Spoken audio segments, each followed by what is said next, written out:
الحمد لله رب العالمين والصلاة والسلام على سيد المرسلين نبينا محمد وعلى آله وصحبه أجمعين.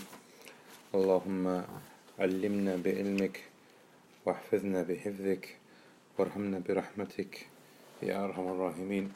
Ask Allah to make this another beneficial setting for us all, and that He makes us of those who have knowledge, because He is Al-Alim and the one who grants knowledge, and that He protects us and preserves us in the Muslimin, because He is the one who is Al-Hafiz and protects, and that He has mercy on us because He is the one who shows mercy and compassion to His slaves. Today here we have another sitting from the book of Shaykh Abdur-Razzaq al Abbad, named Fiqh Asma al-Husna, and now we are on the third chapter of the introduction, where he is talking about the virtues of ilm bi asma'illahi ta'ala wa sifatih, the virtues of the names of Allah and His attributes. And we took the first one where he said in the first virtue that the Shaykh gave in the book was the level of knowledge, or the level or the virtue of having knowledge in this particular field, that it plants the seeds in your heart for success and Iman and Tawhid, so that in the Akhirah you go back to Him with the best of Iman, having benefited in the Dunya in your actions as a result of the knowledge of His names and His attributes.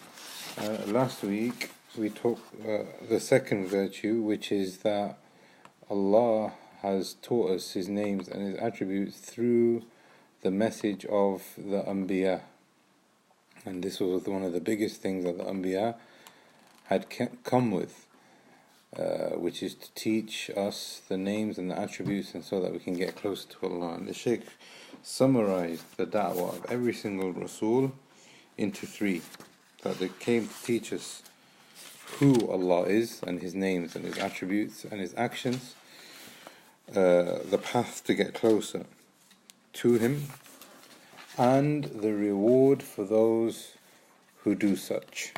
So there's three aspects of every single Nabi, and basically a summary of every single Rasul and what they were sent with. And today now the Shaykh is going to talk about in the third chapter, which is the names and attributes and why it is so important, but from another angle, bi'idhnillah. So the Shaykh says, Inna ma'rifatillah wa ma'rifati asma'il husna wa sifatil ulya hiya ghaya mutalib al-barriya. So the Shaykh is saying that it is the pinnacle of every single matter, and it is the best of disciplines, and it is the most honourable of names that anybody could ever learn. So if somebody wants to find out, if they meet somebody new and say, what's your name, what does it come from, what's it derived from, what are the implications of that name, how does that affect your personality and your character, all of this is the ashrafiha wa asma, the most noble names of Allah and the most noble of characteristics, and the perfection of it within it teaches us that our Lord is most perfect. وَهِيَ غَايَةٌ لِشَمَّرَ إِلَيْهَا وَمُشَمِّرُونَ. And those people who have a desire to learn their Lord hasten towards learning this. وَتَنَافَسْ فِيهَا وَتَنَافِسُونَ. And they compete with one another to learn this. This is their main competition. It's not about how much they earn, what cars they drive. It's about how much do you know about your Lord, so that you can get closer to Him in the dunya and be in the highest level in the akhirah. وَجَرَى إِلَيْهَا مُتَسَابِقُونَ. And this is the race that they are running. Jara means to run. إِلَيْهَا الْمُتَسَابِقُونَ. Musabaqa is a competition. Musabaqa is a competition. So this is the competition that they've engaged in. This is the competition that they are running in. And this is the kalam of Ibn al-Qayyim. So basically he started this chapter taken from one of his books called Al-Jawab al-Kafi. So we're just quoting directly from Ibn al-Qayyim. إِلَى نَحْوِهَا تَتَمَدَّ الْأَعْنَاقِ. And to have your neck extended is a term used in the Arabic language of veneration, to the extent that the Prophet ﷺ said about the mu'adhinun, or the mu'adhineen, on the day on Yawm al-Qiyamah, those people who make the adhan, atwal anaq, they will be given the longest of necks on the Day of Judgment. Now that may not make sense to us, but for the Arabs, basically it's used as an expression that he will be on the podium, or he will be elevated in his status, and he will be standing out from the rest. And the ulama have said that because the reason why he'll be given that virtue is because he in the dunya has extended his voice, so in the akhirah he will have his status extended in front of mankind. وإليها تتجه القلوب الصحيحة بالأشواق. And this is very important. He said that the heart which is correct, or the heart which is healthy, will have a yearning towards it. If your heart is corrupt and it is sick, then it will not have a yearning towards knowing who its Lord is. And this is why Ibn Qayyim says in another place, illness is of two types: the illness of the inner soul and the illness of the body. And mankind are hasty to resolve the illnesses of their body. As soon as they get a pain, as soon as they get the slightest prick of a thorn, they are in despair, or they are, uncomfortable. But the biggest form of disease and illness and you could say cancer is found in the heart, the spirituality. If that is corrupt, then this is the biggest form of sickness. Allah protect us. And this is what Allah talks about when He's talking about the munafiqun. أَفِي قُلُوبِهِمْ مَرَضٍ. Allah says this a lot in the Quran in different contexts. Do you have a sickness in your heart? أَفَلَا تَتَّبِرُونَ الْقُرْآنَ أَمْ عَلَى قُلُوبٍ أَقْفَالُهَا. Are your hearts sealed that you can't benefit from this Quran? So again, your hearts are sealed, the eyes are covered in the beginning of Baqarah. Their hearts have illness or disease. This is the real form of sickness, and this is the real form of of illness that the Shaykh is talking about here, rahimahullah. وبها يتحقق للعبد طيب الحياة or طيب الحياة, that the heart which is pure and healthy, the soul that is healthy, he will have a blissful life. فإن حياة الإنسان بحياة قلبه وروحه. Because your life in the dunya is not about your actions, it's not about your body, it's not about your possessions, it's about how pure your soul is. If your soul is perfect, or seeking perfection, or free and connected with its master, then the more pleasurable your life will be in this dunya. Because you are in your master's sanctuary in the dunya. Your master's placed you, and you know that, and you're pleasing your master. طيب, you move on to the next stage of your life, which is the barzakh. Again, this is from your master's pleasure. And again, in the akhirah, you're going to see your master. So as long as your heart knows who the master is, and you're seeking to get close to the master, then you'll be happy irrespective of the situation that you're in. فإن الحياة الإنسان بحياة القلب والروح. This is what the Shaykh says. ولا حياة لقلبه إلا بمعرفة فاطره ومحبته وإبادته وحده والإنابة إليه والطمأنينة بذكره والأنس بقربه. A heart. So now the Shaykh is saying, how can your heart be alive? How is your heart awake? What are the signs of it? Number one, knowledge. Knowledge of the one who created this heart, who created this soul. Love. Number two, love of this creator. Number three, worship of this creator. Number four, seeking to get closer to this creator. And number five, being tranquil in whatever he has decreed, with tamanin bidhikri, or to mention or seeking his name, that whenever you seek mention his name, you find tranquility in it. Well, and you find a pleasure in getting closer to him. So how do you know your heart is awake? How do you know your heart is pure and clean and healthy? Is that you have a knowledge of who the master is, knowledge of who the master and the creator of that heart is. Number one. Number two, that you have love for him. You have love for the one who created you. You create that sense of love with him. You have an attachment and a connection with him. And like we've said many times before, love is cheap. Everybody says, I love Allah. But Allah has given us the benchmark. In kuntum tuhibbun Allah fattabi'uni. So if you love Allah, then you have to follow the Messenger. Number three, sallallahu alayhi wasallam. Number three is to worship him alone.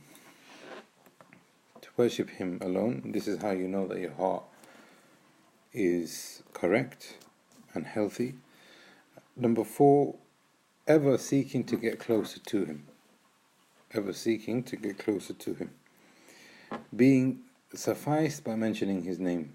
In times of ease, in times of difficulty, whatever the situation is, whenever your Lord has addressed you, or whenever your Lord has given you a form of dhikr that you can mention, or a form of act of ibadah that you can do, you are happy with his mention.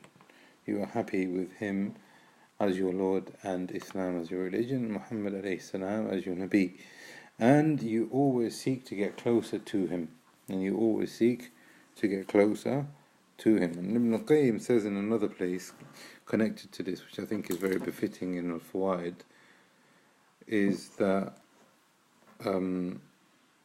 he says that the more ilm that a person has of their Lord, the closer they are to guidance, or the more level of guidance they have. So ilm equates to your level of guidance. The more level of ilm, the more level of guidance. The less level of ilm, the less level of guidance. Hidayah. So somebody might look at somebody and say, "Oh, mashallah, this is a sheikh, and he's very well known around the world, etc." This is hidayah from Allah. The reason why he's got so much knowledge and he's authored so many books and he's delivered so many lectures, because he has been given that hidayah from Allah. So the ilm equates to that level of hidayah. Then, in turn, Shaykh Ibn Qayyim says in al-Fawaid that if you have more hidayah, you have more nur in the dunya. You have more insight, you have more righteousness about you, you have more piety about you. Type. And then what that equates to is that you end up doing everything that he pleases. So look how it starts off with ilm. The more you know of your Lord, it increases you in guidance. The more guidance you have, the more nur you have, the more piety you have. The more piety you have, the closer he allows you to get close to him. Because at the end of the day, you're not going to get close to Allah, and you're not going to become beloved to Allah, except if he wants you to get close to him. Nobody can get close to Allah except with his permission. مَنْ ذَا الَّذِي يَشْفَعُ عِنْدَهُ إِلَّا بِإِذْنِهِ. Nobody can seek his intercession except if he allows it. But then this is in the dunya. But then what happens in the akhirah to this person? In the akhirah, he will be closest to the arsh of Rahman. And the connection between the dunya and the akhirah is the level of nur. In the dunya, he had the nur of wahi in his life. In the akhirah, the reward is the level of nur that transcends from the arsh of Rahman. So the greater the nur in the dunya, the more nur he will have in the akhirah. And nur in the akhirah equates to how close he will be towards the arsh of Rahman. But then he continues, Shaykh Ibn al-Qayyim, rahimahullah, in al-Fawaid, he goes, the hearts in the dunya will then be as if the heart, has within it the arsh of Rahman. Meaning, he is constantly engaging with that objective. He is constantly engaging with that objective. And there's a hadith of the Prophet ﷺ, he said, إِذَا دَخَلَ النُّورُ الْقَلْبِ أَنْفَسَخَ وَانْشَرَحَ. If nur enters the heart, the nur of Allah's hidayah enters the heart of the qalb, the heart will expand. And what will happen? He will get closer to him. He will keep seeking to get closer to Allah. And he will seek ever to distance away from the gurur of, Darul Gurur, Prophet ﷺ, from the land of, or the world of deception, which is the dunya. But if a person is away from the nur and is away from the guidance, then it is as if in his heart he has the arsh of shaitan. The one who has nur, arsh of Rahman. The one who has no guidance and no hidayah, it is as if he has the arsh of shaitan. So what happens to this person who has the arsh of shaitan in his heart, metaphorically speaking, is that he becomes self-oppressive. His life becomes dark, and he is away from his guidance. And Allah leaves him to do whatever he wants. Allah leaves him to do whatever he wants. So every single day he wakes up and he's just thinking about how to make himself happy, how to fulfill his desires. What this results in, a life of hardship, sadness, and one of the biggest things that happens, he is constantly worried. He's constantly worried. He's never satisfied. He's constantly worried what's going to happen. With the slightest bit of misfortune, he'll be worried. Because he doesn't have nur, he doesn't have a Lord, he doesn't have a master, he doesn't have any sense of qadr, he doesn't have any sense of objective, which is the akhirah. It's as if he's waking up and dying. And this is exactly what he says, Ibn Qayyim rahimahullah, to summarize and conclude all of this. The heart for this person is dead. The soul for this person is completely, it's to the level of sickness that we talked about earlier. It's as if it's died. So this person is really a walking coffin. This is what Ibn Qayyim says. He's a person, is a walking coffin. His body resembles of something which is alive, but internally he is dead. So his body is like a coffin for a dead soul which is inside of it. So the actions that the body may be moving with free will, etc. But every single movement is not filled with any kind of guidance, it's not filled with any kind of constructivism. It's just meaningless. Life for this person is meaningless. Going back to the book, the Shaykh said, وَمَنْ فَقَدَ هَذِي الْحَيَاةِ فَقَدَ الْخَيْرِ كُلَّهُ. So the Shaykh, I can see how it's connected, bi'idhnillah.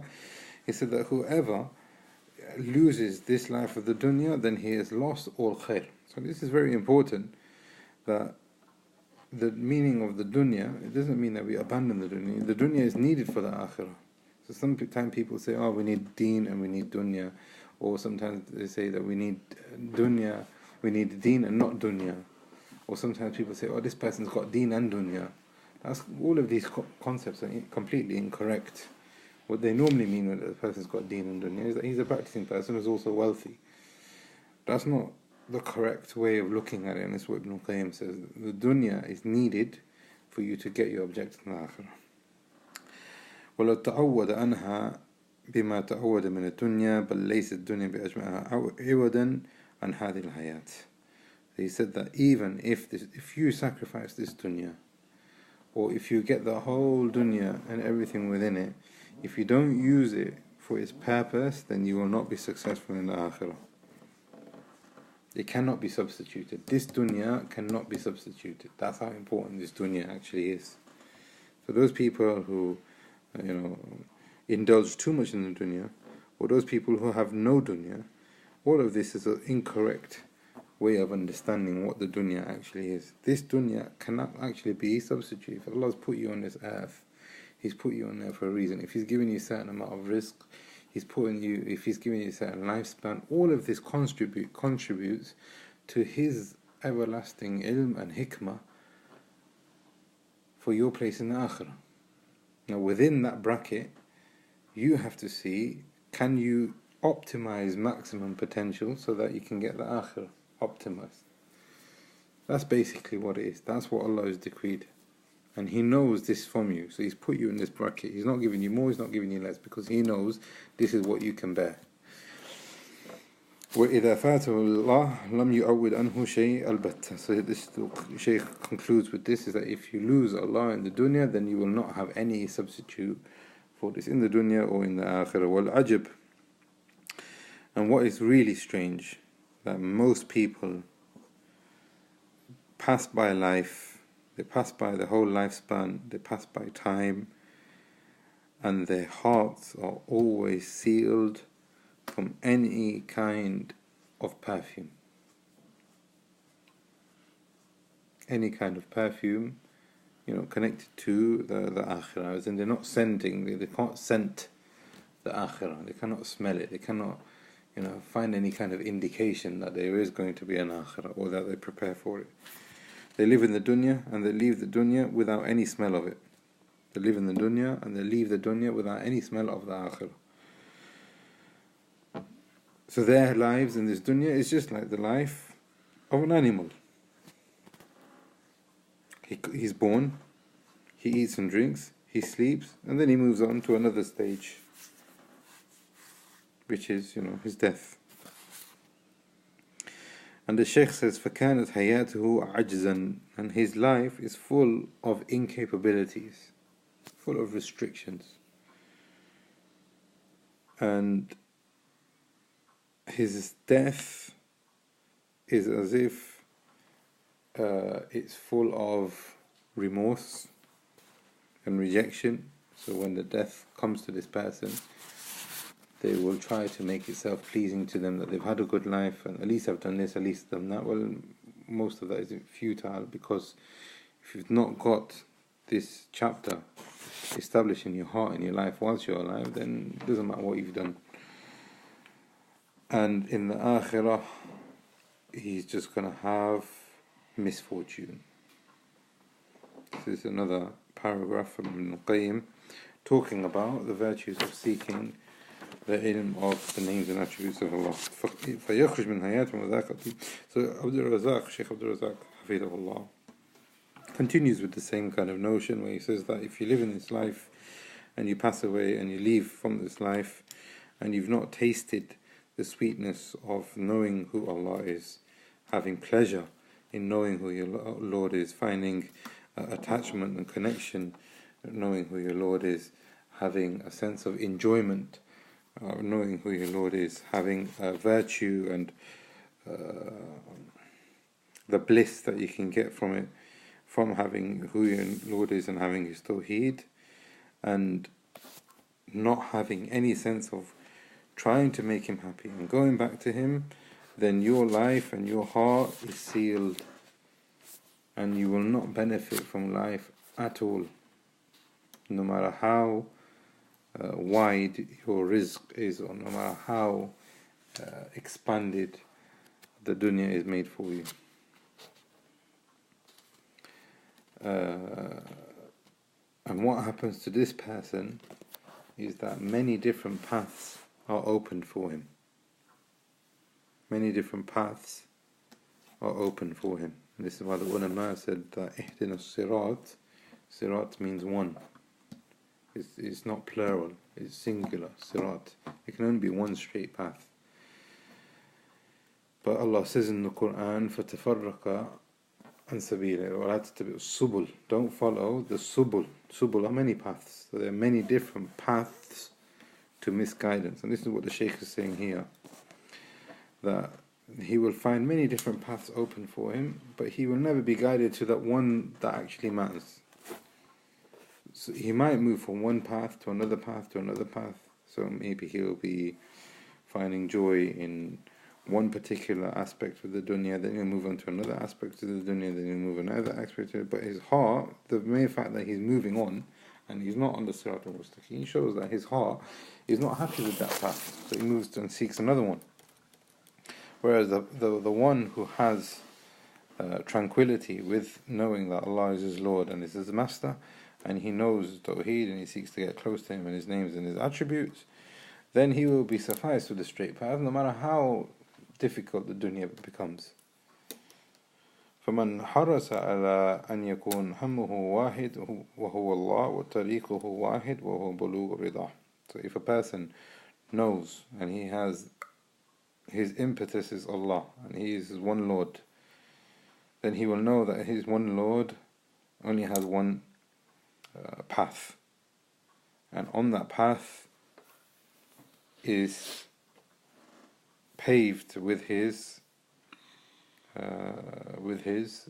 pleasure. Every step that he takes, he's gaining the pleasure of Allah, and the end of that path is happiness. The objective is eternal happiness. But unfortunately, the situation of most people is that they will live in this dunya upon all of those other paths except the one that actually matters, and then they will just carry on until they come to the akhirah with no real objective, and they will fade away without having anything inclusive from their life, or any kind of virtue. Some of the Salaf said, "Masakin ahl dunya kharaju minha wa ma dhaqu atyab ma fiha."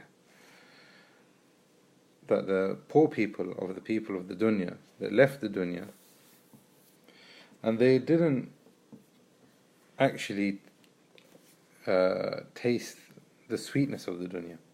The people who were actually poor in the dunya lived in the dunya, and they didn't taste the sweetness of the dunya. So some of them asked, the people who said that from the Salaf, what is the sweetness of the dunya?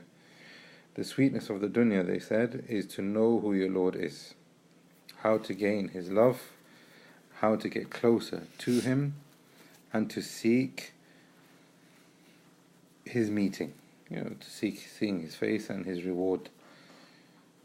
And Ibn Taymiyyah rahimahullah said in another place, not mentioned in this book here, but he said that the dunya has a Jannah, and if you don't enter the Jannah in this dunya, then you will not enter the Jannah in the akhirah. The dunya has a Jannah, and if you don't enter the Jannah in that dunya, then you will not enter the Jannah in the akhirah. What does that mean? It means that the love of Allah, knowing who He is, loving Him, seeking to get close to Him, and seeking His face and His akhirah, is the Jannah. And this dunya is a matter of bliss for you. And if you do that correctly, then you will enter His Jannah in the akhirah. فهذه معرفة والمحبة والأنس هي السبيل الآمن للسائرين والطريق الرابحة للمشمرين. Again, similar to what he said before, that knowing your Lord and seeking to get close to Him is the way that those people who are secure and those people who want to get close to Him and actually profit from this life. فسير الله من طريق الأسماء والصفات شأنه عجب وفتحه عجب. Knowing Allah and His names and attributes is something which is truly amazing, and what it leads to is truly also amazing. That the person who has the name, who has the Tawhid of Allah and the knowledge of it and His names and attributes, is given a level of happiness that nobody else from the dunya that has lived on it can ever gain. Whether you could be the kings, whether you could be the most famous, you could be the most rich, doesn't matter what level of success you get in the dunya, the knowing Allah and His names and attributes gives you that level of pleasure that none can gain or benefit from in the dunya. So the absolute Jannah, the absolute success in this dunya is to know who your Lord is and to worship Him and seek to get closer to Him. And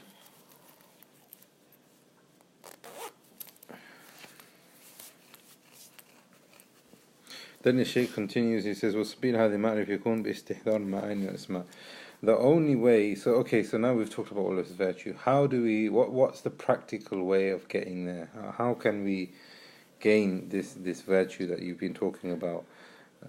We basically said that there's a lot of virtue, there's a lot of benefit getting closer to Allah, that we can be on His right path, we can gain His His knowledge of Him and His love and His closeness in our heart. But how do we go about doing that? So the Shaykh Abdur-Razzaq says the way we do that is, and he's quoting Ibn Sa'di here from his Sharh of Kitab Tawhid rahimahullah, that the way to get happiness and to get more knowledge of Allah is by knowing His names and attributes, putting that firmly into your heart, making it have some kind of connection and some kind of relationship with Allah. Make it affect your heart, make it full of veneration in your heart, because you can only give respect, or you can only implement something as much as you respect it. You can only implement something as much as you respect it. If you truly love the Quran and gave it veneration, you'd not go a day without looking into it and reading it. if you really don't have that much veneration to it, that level of respect, or it's weak, then a day will go by and you won't care. 2 days will go by, a month will go by, and you don't really care. This is really connected to the level of veneration that you have to that thing.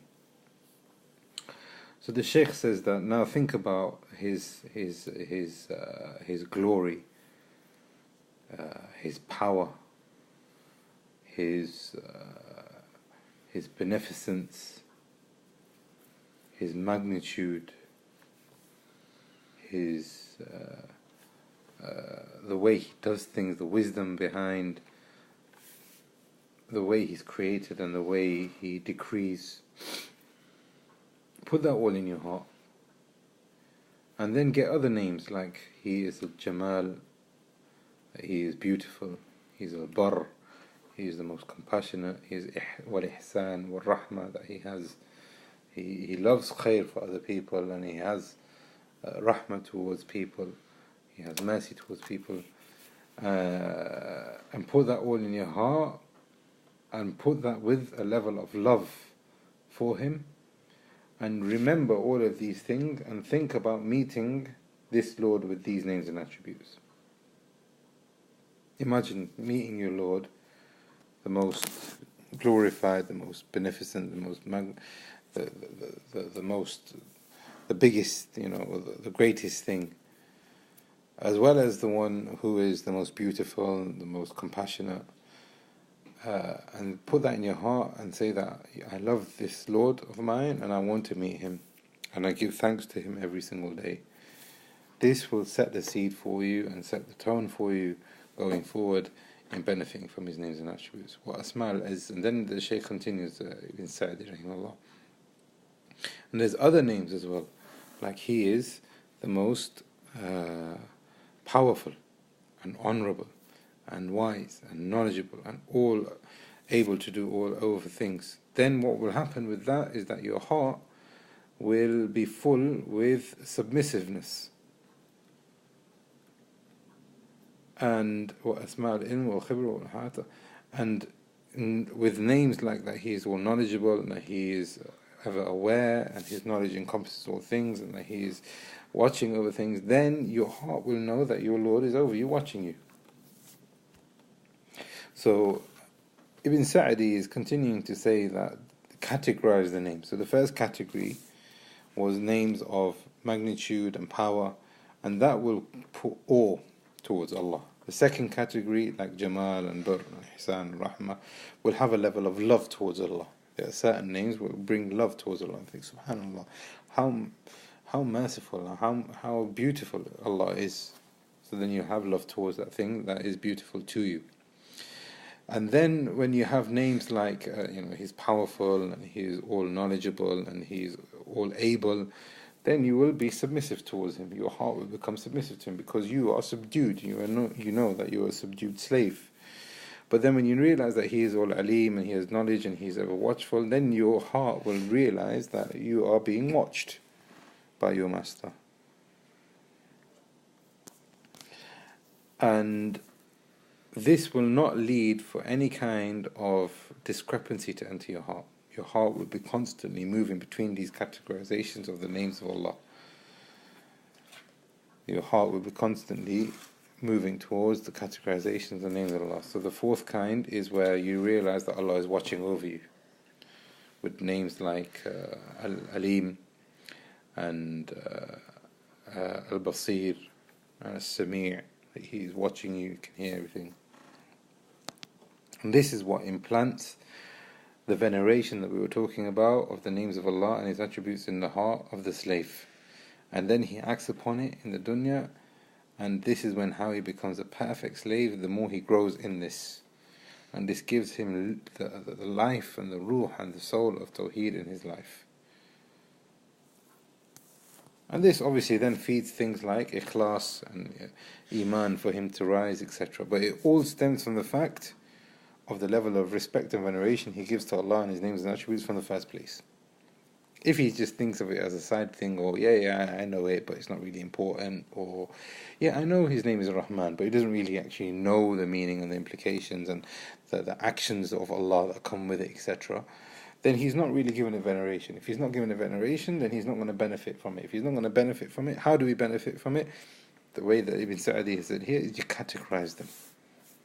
Knowing them, learning them, and then categorize them.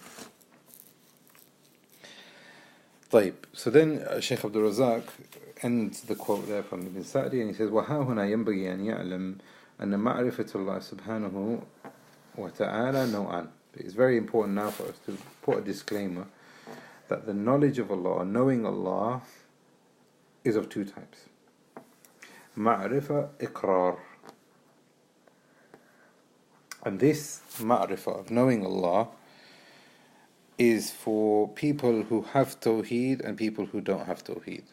For people who are pious and people who are wretched.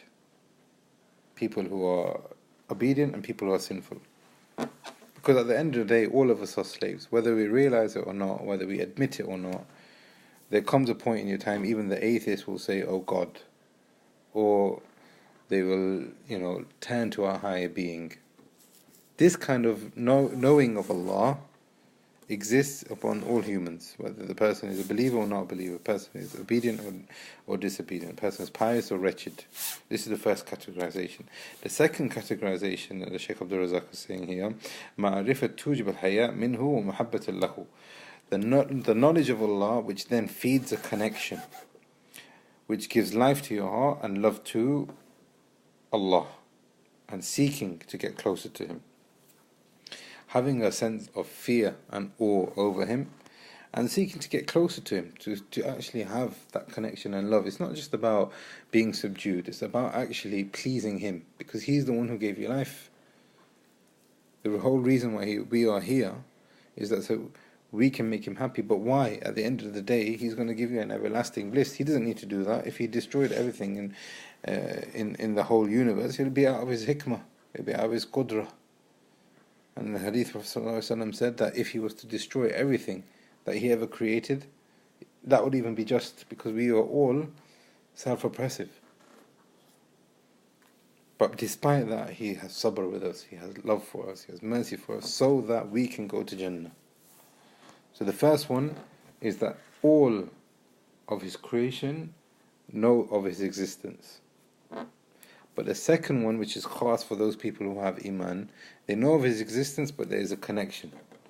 Your heart and your soul actually is fed by that connection of Tawheed and His knowledge. So then that creates love, that creates seeking to be with Him, that creates a fear of Him, and that creates a sense of wanting to get closer to Him. And Shaykh, this is from actually Ibn al-Qayyim, but Shaykh Abdur-Razzaq, so these two types of this categorization is from Ibn al-Qayyim and Fawaid. And Shaykh Abdur-Razzaq then says that what this feeds, the second type, is that it encourages you and it motivates you to do extra good deeds. Learn what the Quran is, act upon it, call to it.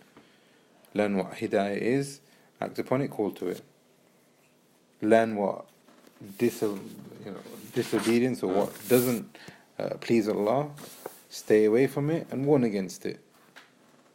Because what happens now is you're in a relationship with your Lord. You have love for Him, He will have love for you. You have fear of Him, He will give you protection. And that's the connection. That's the connection. You seek to get close to Him, He will get close to you. And despite that, He's Ghani al-Alameen. He doesn't need us. And this shows you the level of hikmah and ilm that He has, but also it shows you the level of mercy that He has to us. He doesn't need to do any of this. ففي القرآن يذكر سبحانه من صفات. So when he reads the Quran, he is reminded of his Lord. Whenever he sees any of the when he hears about the creation that He has created, he is reminded of his Lord. When he hears of the things of the unseen or reads about them, then he is reminded of his Lord. And all of this feeds that level of ma'rifah, which is of the second type, of love and connection and fear and seeking to get close and seeking to want to see him, all of that is connected and all of that feeds it. And then what that does is that it creates a level of motivation and excitement within the person where he competes with his self. He starts competing with himself to be steadfast upon it and to increase. How can he get better? How can he get that level and increase it? How can he give shukr for it also? Because he realizes that this level of connection can only be given to who he pleases, who Allah pleases and wishes to give it to. وَيَذْكُرُ صِفَاتَ أَيْضًا عِنْدَ أَحْكَامِهِ.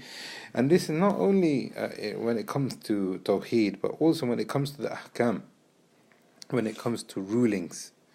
When it comes to rulings, he realizes that this sharia that he has given to us is the most perfect sharia from his knowledge, and this is the way that we can get close to him. So if you give veneration to the sharia, then this will put a level of love, because he is the one that he has given you the sharia, he has chosen for you the sharia, and it's a ni'mah from Allah that he has given a sharia that which is going to create goodness for us in our lives.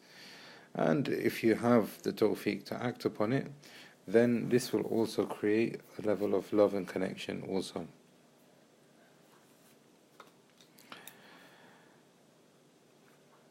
ويذكر صفات عند السؤال عبده لرسوله عنه ويذكرها عند سؤالهم له عن أحكامه وأحكام كلها قائمة لذكر أسماء ربه وصفاته حتى إن الصلاة لا تنعقد إلا بذكر أسماء وصفاته. So even when he is acting upon the Sharia, it's full of the names and attributes of Allah. An example that the Shaykh has given, that you cannot pray Salah except that you're mentioning the names of Allah and His attributes. Bismillah ar-Rahman ar-Rahim. Alhamdulillah Rabbil Alameen. Ar-Rahman Maliki Iyyaka, etc. فذكر أسماء وصفات روحها وسرها. The actual bliss and the inner perspective and the inner secrets of the Salah and any aspect of the Sharia is Allah's names and His attributes.